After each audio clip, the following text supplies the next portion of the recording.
Welcome back. Nice to see you. Thank you. It's good to be here. I'm good. Things are going great, aren't they? So far, things are going great. I have a couple of things I'd like to know about, one of which is you spend time in Paris. Now, you don't live in Paris, but you spend time in Paris. I don't live in Paris. You know, they have that new tax rule, which is I don't know like anything 75. about it.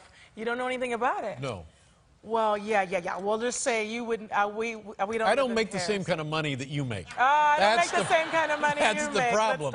But you enjoy your time in Paris? I do. You know, I love Paris. It's such a great city. It's beautiful. It's just, I think the city is even. Like you can't have the building over a certain height, and so you can get to see the sun when the sun is out. And it's just really a beautiful place to be. It's a certain, maybe you'll agree with this, it's a certain je ne sais quoi. Je ne sais quoi, mais parlez-vous française? Moi? Moi? Ici, les États-Unis. Oh, les États-Unis. Yeah, si, oui. No, oui. We'll do lessons together, but I love France, and But they must be all over you when you go out and say, oh my God. You know, I used to have so much peace when I was staying in Paris. I have an apartment there. It's great. It's right in the city. And it was great because it was crazy in the United States. Whenever I go, people are always recognizing me, so I'd go to Paris and I'd have a little bit of a break. But ever since I won Roland Garros, I'm kind of regretting that a little bit because now every time... winning, sure. Yeah, I am. You should have thought about that before you went out and won the tournament. You know, it's crazy because literally every time I step out, it's like I'm back at home now. So, but it's fun. I mean, the experience is great. The people are just... Are the Parisians nice? You know, the impression is... You know, if you speak French or if you try to speak French, they definitely are nice. I do try to speak French, and they're a little bit more understanding. Now, let me tell you about my experience. I mean, I know you're cutting into your segment, but it's... Yeah, it's okay. Let's talk about you. I have the same outfit, by the way. Okay. My family and I went over there for a birthday. I don't know, I had turned 63 or something. And we wanted to always stay at the Ritz Hotel on the Place Vendôme. Place Vendôme. Thank you. Somebody's jealous. First of all, what a dump. What a dump. I cannot agree. I think it's beautiful. Well, you know, they redid it. They had to redo the place. What a dump. And they treated me shabbily. Can you believe that? Yeah. I'm sorry to hear that. I wouldn't take it personally. Well, I'll go talk to them. Straighten them up. I'll tell them to treat my friend. Yeah. Now, here's something else. You know about it, but you weren't around for this. I can remember Billie Jean King. Yes. What a tremendous athlete. She's incredible. What a great social pioneer. Yes, absolutely. What a tremendous role model, icon in the world of sports. And there was a guy named Bobby Riggs, who was a tennis player and a hustler.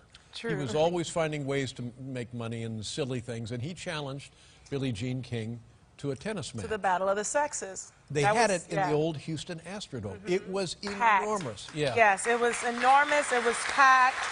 You know, it was 40 years ago. It was 40 years ago, and incidentally, 40 years ago as well, Billie Jean King started the WTA Tour, which is why people like me and my sister and every female athlete that plays tennis have an opportunity to play tennis and just be powerful, wonderful, amazing, beautiful female athletes. And we all owe thanks to Billie Jean King. Now, you must know Billie Jean. Have you spent time with her? I love Billie. You know, she was able to start and open so many doors for me. I know her really well. I had the opportunity to work with her years ago. She was captain of her Fed Cup, and she was coaching the team. So I got so many tips to this day. I literally use them in some of my matches every day. Now, as I recall, this battle of the sexes, Billie Jean, my memory is that she crushed Bobby Riggs. She beat him pretty good. Right. Now, girl power. Is there... What would happen if something like that occurred today? Well, who would it be? Well, I don't know. Let's say you would be the... I was hoping you'd say. All right, feminine side. And me. And you. Oh. Well, actually, it's funny because Andy Murray, he was been joking about myself and him playing a match, and I'm like, Andy, seriously, like, are you kidding me? Because for me, tennis and men's tennis and women's tennis are completely almost two separate sports. So I'm like, if I were to play Andy Murray, I would lose 6-0, 6-0, and 5 to 6 minutes, maybe 10 minutes, because no, it's true. It's true. It's a completely. It's a completely different sport. The men are a lot faster, and they serve harder, they hit harder. It's just a different game, and I love to play women's tennis, and I only want to play girls because I don't want to be embarrassed. I would not do the tour. I wouldn't do Billie Jean any justice. So Andy, stop it. Yeah. I'm not gonna let you kill me. I'm with you when it comes to tennis. I only want to play girls. Yeah. We got that going on. See, we have something in common. We got more than something in common. I knew it. I just felt like we had this connection. You're still a kid, but in terms of your professional career, you've been at it such a long time. Now, here's what I know about baseball pitchers. A lot of times a kid will come up, and he's got nothing but power. He's got a tremendous fastball. Yeah. And you can't do that to your system over and over and over again and survive for very long. So then you become you refine your game. It's more nuanced. It's more strategic. But in tennis, it's a little different. Is it different? At least for me. I've adjusted my game. My dad gave me and my sister, a wonderful game and a wonderful foundation to build on. So all our career, we're always just building on our foundation. So I'm actually serving harder than I ever have in my career. Now, what do you attribute that to? Is that different? You know, technology, really, the rackets are stronger, everything's better. I'm using lots of different things, but also fitness. I'm more fit, and you know, it's just a different. I've been able to keep up with the times in terms of, you know, things like that. So to me, it's just the opposite of what I might guess. But you actually have matured. Your game has matured and gotten better. And it's weird because I thought when I was like 20 and 21 and 24 and 26, you know, you're thinking this is your peak. This is when you're doing well. But now I feel so good. I feel so healthy. I feel so vivacious, and just, you know, I just feel good every time I step out on the court. It's like, I feel so fortunate to have that. I have never felt that way. Yeah? Not a well, minute, you look not that a way, minute and in that's my what life matters. have I felt that way. But how many hours of your life have you been on a tennis court? Practice and tournaments? Honestly, if you think about it, I've probably been literally on a tennis court for like 3 years straight. Yeah. Do you ever, now you say right now you're on cloud 9. Everything's going great, and you've won, since 2012, you won like 74 and lost 4. This crazy number. But do you ever feel like, oh gosh, tennis again? That never happens, does it? No, and that's the difference between now and a couple years ago. Like, ever since I went through my health issues and my really, really bad health issues, every moment for me is new, and I feel like, wow, I'm here, I'm playing tennis. There was a time where I never thought I would even pick up a racket again, let alone play professionally, and then I've been able to come back. But that's because of injuries. Injuries affect you emotionally, affect you psychologically, maybe even more than physically, don't they? They do, and they really can wear you down, and then they become really kind of heavy almost on your soul and on your energy.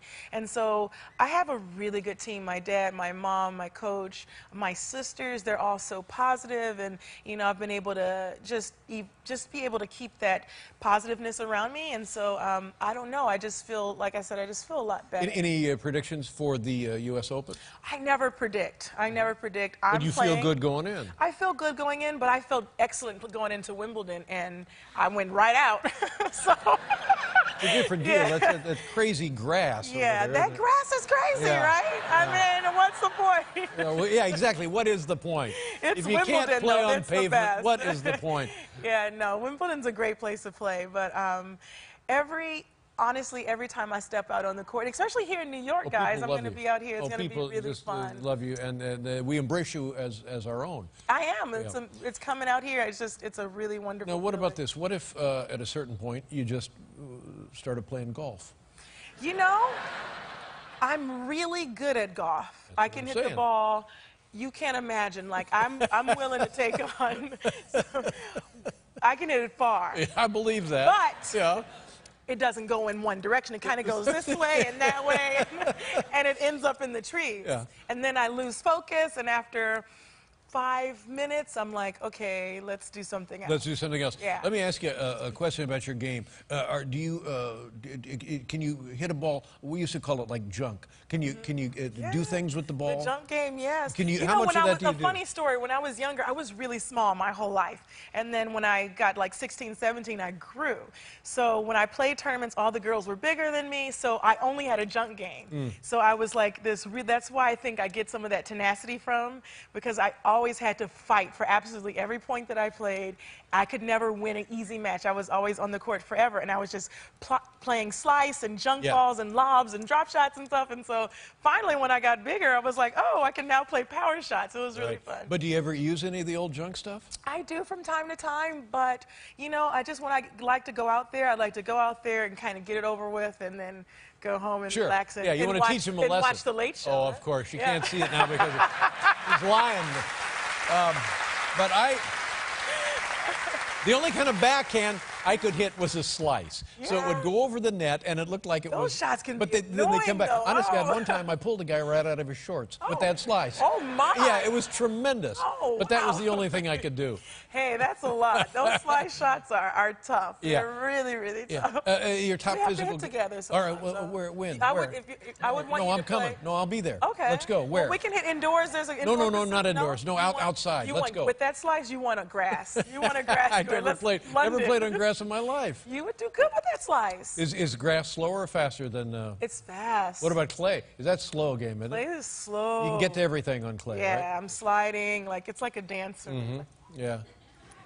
It's good to see you, and good luck in the Open. Thank you so much, when you Jay. win, and I don't want to jinx you, come back and see us. All right? Nice to have you. Thank God you. bless you. Thank you. Ladies and gentlemen, the lovely Serena Williams. We'll be right back with Sean Donnelly, everybody.